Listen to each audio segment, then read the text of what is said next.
எந்த நாடும் எங்களுக்கு இலவசமாக நிதியுதவியை வழங்குவது கிடையாது. உதாரணத்துக்கு ஆசிய அபிவிருத்தி வங்கியாக இருக்கட்டும், உலக வங்கியாக இருக்கட்டும், சில வேளை இந்திய உதவி திட்டங்களாக இருக்கட்டும், ஒரு சில இலவசமாக அல்லது முழுமையாக வழங்குகிற நிவாரணமாக வழங்குகிற விடயங்கள் இருக்கின்றன. ஆனால் உண்மையிலே இந்த ஆசிய அபிவிருத்தி வங்கியின் உதவியுடன், உலக வங்கியின் உதவியுடன் என்றால் போல அது இலவசமாக இல்லை. அதை மீளவும் நாங்கள் செலுத்த வேண்டிய பணம்.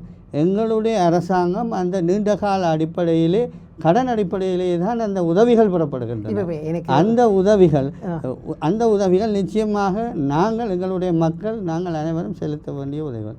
இதில் இந்த சில வேளை வெளிப்படையாக ஒரு கண்ணோட்டம் இருக்கின்றது. இப்போ இந்தியாவினுடைய உதவியின் மூலம் கட்டப்படுகின்ற வீடுகள், அதே போல் என்னென்னு சொல்கிறது, உதாரணத்துக்கு ஆசிய அபிவிருத்தி வங்கியின் உதவியுடன் போடப்படுகின்ற வீதி என்று ஆசிய அபிவிருத்தி வந்து அங்கே ஃப்ரீயாக இலங்கைக்கு கொடுக்கவில்லை. அது நீண்ட கால கடன் அடிப்படையிலே வழங்கப்படுகிறது. ஏன் அது வரவு செலவு திட்டத்தில் அவ்வாறான விடயங்களை நீங்கள் சொல்வதில்லை? யாரும் ஆகுது இல்லை, இது பொதுவாக வந்து வரவு செலவு திட்டத்திலே உள்வாங்கப்படுற விடயம் வந்து இலங்கையிலே கிடைக்கின்ற வருமானம், அந்த வருமானத்துக்கு ஏற்படுகின்ற செலவினங்கள் தான் நீங்கள் வரவு செலவு திட்டத்திலே உள்ளடக்கப்படுகின்றன.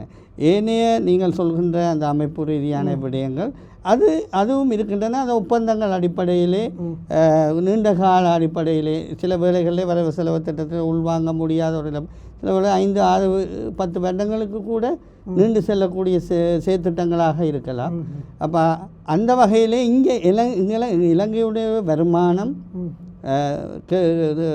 அதாவது வருடாந்த வருமானம் அங்கே கிடைக்கின்ற, அதாவது எங்களுடைய ஏற்றுமதிகளோ ஏனைய உள்நாட்டு உற்பத்திகளோ இவ்வகையான விடயங்களினூடாக கிடைக்கக்கூடிய வருமானங்களுக்கு கிடைக்கக்கூடிய அந்த நிதி எங்களுடைய செலவினங்களுக்கு இவ்வாறு பயன்படுத்தப்படுகின்ற என்ற விடயங்கள் தான் இங்கே வரவு செலவு திட்டத்திலே உட்படுத்தப்படுகின்றன.